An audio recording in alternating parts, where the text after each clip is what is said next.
Орел и решка ошко келет. Жер үй Кыргызстандын бюджетине 1 миллиардты алып келди. Таластагы каржы пирамидасынын кеңсесинен тартылган видео талкууда. Саламатсызбы, кадырман көрүүчү, сиз көрүп жаткан Бизон медиа порталынын айтмакчы программасы күндүн жаңылыктары менен тааныштырып, кызматта Айперешин Кулова.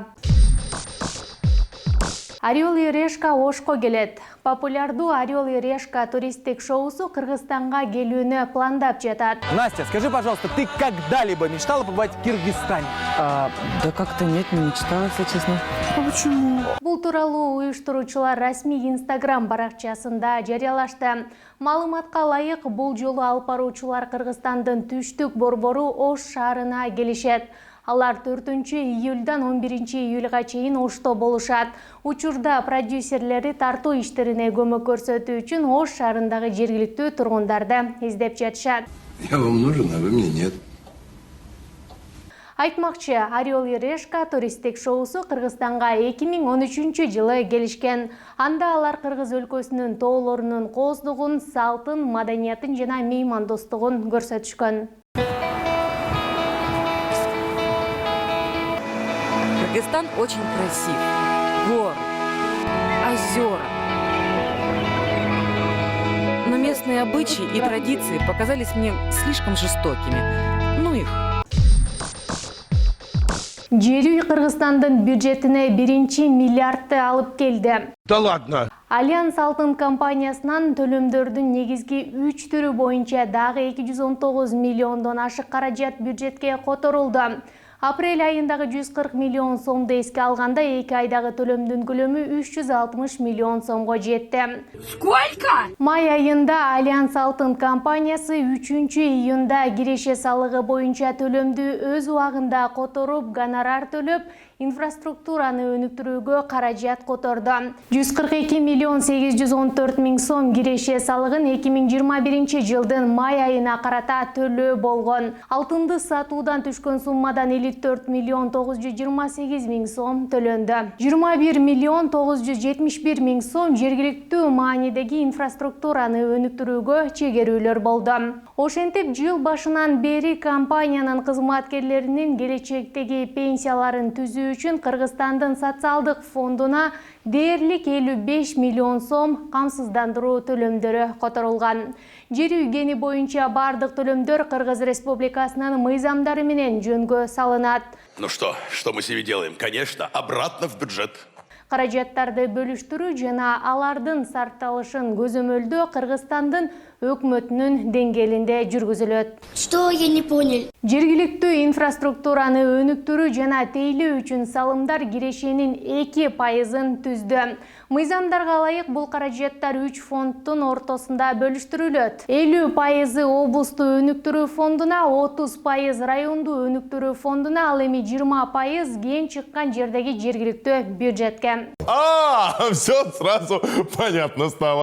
Эске салсак, жер үй кенинде алтын өндүрүү башталганга чейин 2015 жылдан 2021 жылдын март айына чейин Альянс Алтын ишканасынан бюджеттик жана социалдык чегерүүлөрдүн көлөмү өндүрүштөн иш жүзүндө киреше жоктугуна карабастан 923 миллион болгон. Салам алейкум. Рубль будет.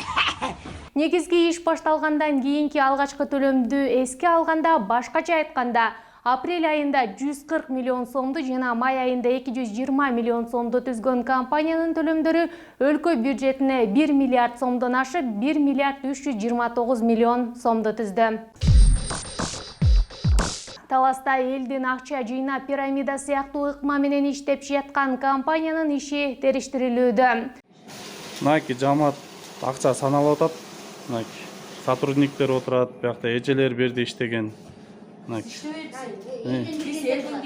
Элден келгендер экен мынакей эжелер. Мынакей саналып аткан акчаны көргөз коеюн.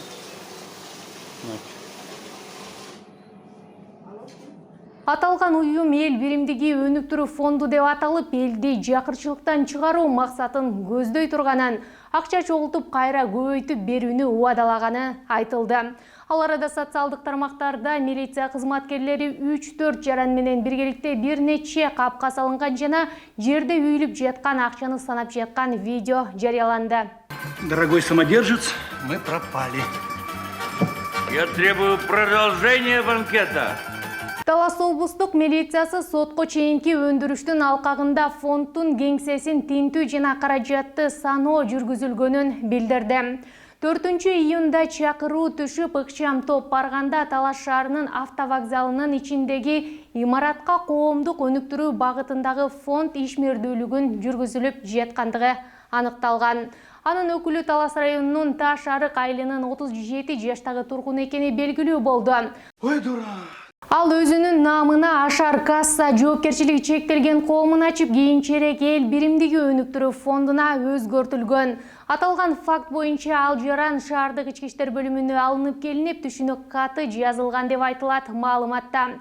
Учурда териштирүү иштери жүргүзүлүп жатат. Ну, просто для следствия, чтобы понимать, я просто думаю. Ал эми кече 7-июнда өкмөттүн Талас облусундагы өкүлү Бактыбек Нарбеков акча салган жарандар менен жолуккан. Алар фонддун ишине тоскоолдук кылбоону талап кылышкан. Ошондой эле акчасын кайтарып алуудан баш тартып, кийинчерээк үстөк пайыз менен алышаарын айтышкан. Тургундар бул фонд элди жакырчылыктан чыгаруу үчүн иштеп жатат деп эсептейт. Вы что, с ума сошли, что ли? Ушул жана башка жаңылыктарды биздин сайтыбыздан жана социалдык тармактардагы баракчаларыбыздан көрө аласыздар. Дарегибиз Бизон Чекет KGZ. Кийинки чыгарылыштан амандашканга чейин.